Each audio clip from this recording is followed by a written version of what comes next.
I think it's obvious that all of our buildings need some sort of work on them. This building is a landmark building, but the outside is a bit tatty. The kitchen is tiny, the toilet facilities aren't really adequate. We've had problems with the roof, although we think that they're now sorted. The electrics are dodgy. The boiler struggles to heat the building in winter. The balcony is 95% useless, but as you can't see, the chairs are heavy and don't stack. The outside of the building is quite imposing. There's so little flexible space here. There's room for a crash, but on some Sundays we send children into 3 different directions around Shirley as well for their groups, which is far from ideal from a parent's point of view or a helper's point of view. The parish office is a great shop front for us, but it's got no insulation, no central heating. It makes it very energy inefficient. It's a workable space, but again, it's quite tatty. The parish hall works reasonably well for children's parties and junior church and a variety of keep fit and rainbows and other community groups, but again, it feels very dated. The toilet facilities aren't great, the back room is cold, the whole building is very energy inefficient. I get lots of complaints, friendly complaints, about the kitchen, but it's simply not set up. It's not designed for catering for even medium-sized groups, let alone large-sized groups. And St John's is useful for our 8:30 congregation and occasional youth events, and for hosting various guides and brownie groups and so on. But again, the kitchen is tiny, the toilet facilities are very outdated, the building isn't very flexible in how it can be set up, there's ongoing problems with flooding. And so don't get me wrong, I'm very grateful that we've got these 4 buildings, and for the commitment and time and energy and sacrificial giving that having these 4 buildings represents from previous generations. I'm very grateful that we've got these 4 buildings. But I think we all know that none of them are up to scratch, and even before I was appointed here, the wardens were saying to me that we need to do some work on the buildings. That's got to be one of the priorities over the coming years. I knew that before we could do that, we needed to work on our vision. Because if we didn't know what our vision was, we wouldn't know how we wanted to change our building. So having done work on the vision, we've then turned our attention to working out what the implications of that vision are for the buildings. Keith Watson headed up a building review group for us last year, which did a fantastic job looking at all 4 buildings and thinking about the big picture. So not the detail of, what colour shall we paint it, but the big picture of what shape, what facilities do we need from our buildings to best equip us for the future going forward with our mission and ministry. And for example, it seems a little bit crazy to have 3 buildings so close to each other, the office, the parish hall and here, but you're doing quite separate things. And wouldn't it make more sense, if we were able to build some sort of extension here, wouldn't it make more sense to be able to combine those 3 buildings, so it could be a flexible space used still by the community as well as by the church? Wouldn't it be great if all our Sunday children's and young people's groups could be here on one site rather than sending them off in so many different directions? Wouldn't it make sense for those who want to come to the office during the week for whatever good reason they come to the office, if actually they were heading towards the church building rather than away from the church building, and we could have more of a link up there? Wouldn't it be much more joined up if people in community groups using the parish hall actually knew it was a much more integral part of what we represent and what we do as a church community? And so that's the sort of question which the Buildings Review Group were helping us think about. Came up with some great recommendations. It became clear to us that we need to do some further work on exactly what sort of facilities we need around this building, and so we've done some more work on that. And it became clear that we needed some outside experts to help us move forward with the next steps. And so the PCC have appointed a firm of architects, CPL Architects, to help us. But they're a team of architects with a difference. It's run by a wonderful godly man called Derek Kemp, who visited the PCC and explained to us how they work. They specialise in helping churches and other Christian organisations to plan and build for the future. And they come with a wonderful set of recommendations from other churches who've used them in the past. And I'm really confident that they're going to be able to help bring the expertise that we need to help us move forward with these big questions for us as a parish. And what they've been commissioned to do at this stage is an option study. So they're not drawing up any detailed plans. The way they do an option study is to do lots of background research. So they do research on our area and the demographics to build up a picture about the mission field that we're in here. And they interview as many people in our congregation as want to be interviewed to hear about their reflections on our buildings and what their hopes for the future would be in terms of our buildings. And I imagine that a lot of people here will want to take them up on that opportunity. And then they take all of that information, they put it into a melting pot, they give it a big stir, and they come up with 2 or 3 different options which they think, from an objective point of view, will best help us with our mission and ministry going forwards in the future. And CPL architects are fully aware of our dreams about High Street and what our plans are there, and they'll build that into what they're doing as well. I was hoping we'd have a bit of a video to show of Derek Kemp this afternoon. We haven't been able to do that. But I think when he came to PCC, we were all struck by his godly, prayerful approach, by his experience in so many other different churches and seeing what is possible. By he's not going to be flustered by having to liaise with the city council and faculties and all that sort of thing, the legal processes which are part of doing big building projects and rearranging buildings and so on. So I'm sure he's going to be a wonderful leader for us through this. And as I say, as many of you as would like will have opportunity to meet him and his team and to talk with them about your hopes for the buildings. And I hope that process will start over the next month or two. And then the options study will come back to us later on this year. And obviously it will take a while for the PCC to weigh up those options.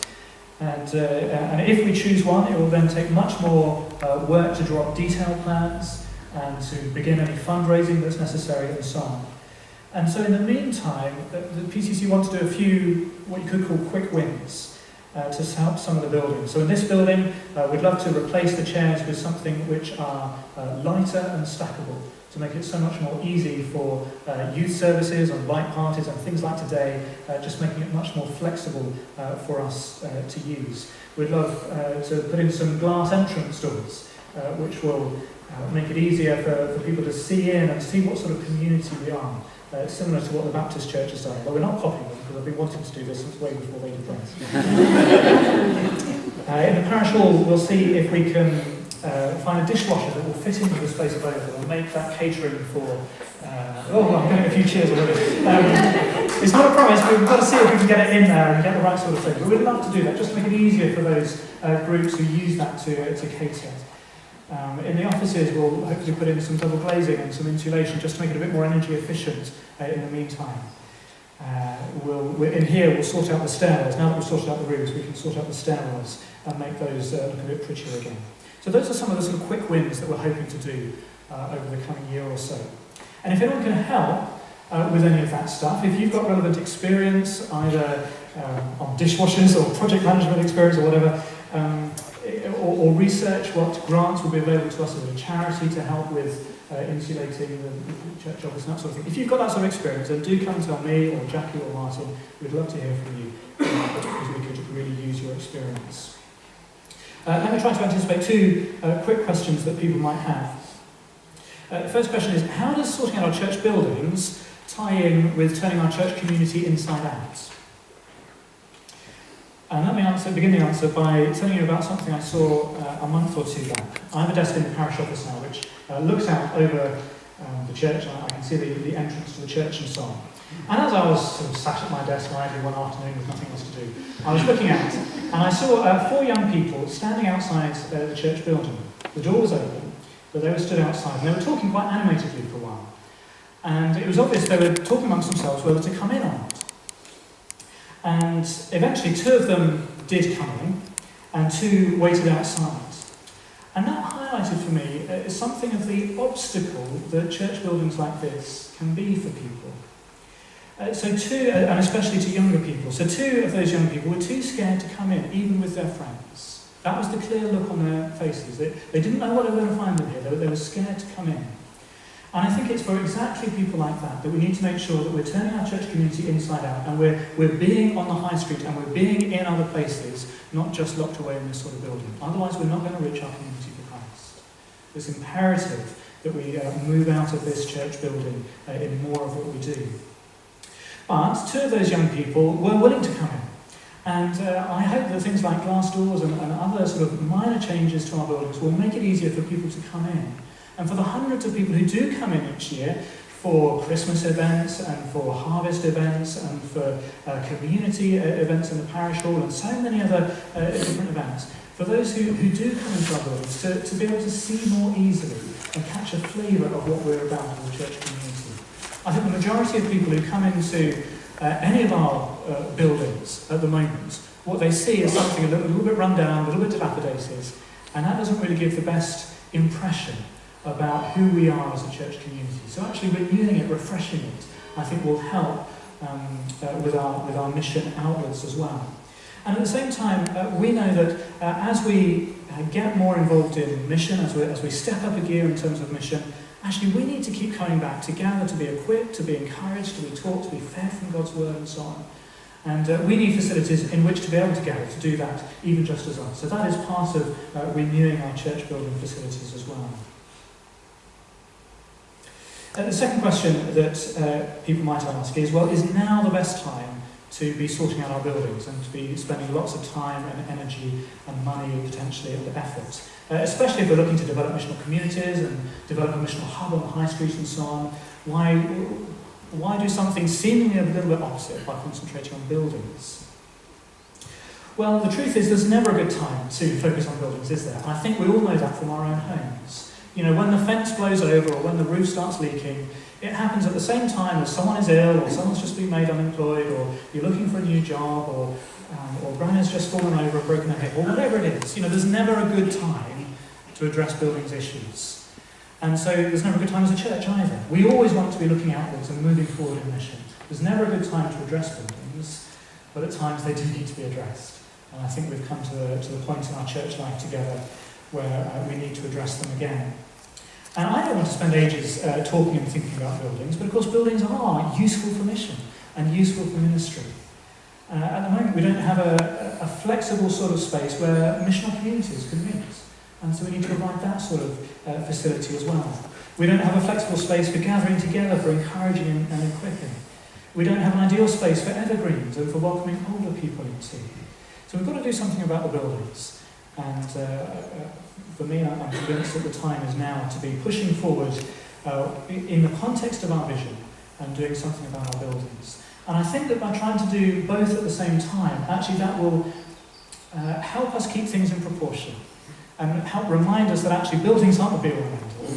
Actually, it's our mission, it's our vision to turn our church community inside out. That's what's driving us forward. But the buildings are here to serve that. So that's the update that I want to do on buildings. You will hear more over the coming months. There'll be opportunity to chat to Derek Kemp and his team, and they will report back to us as a PCC later on this year.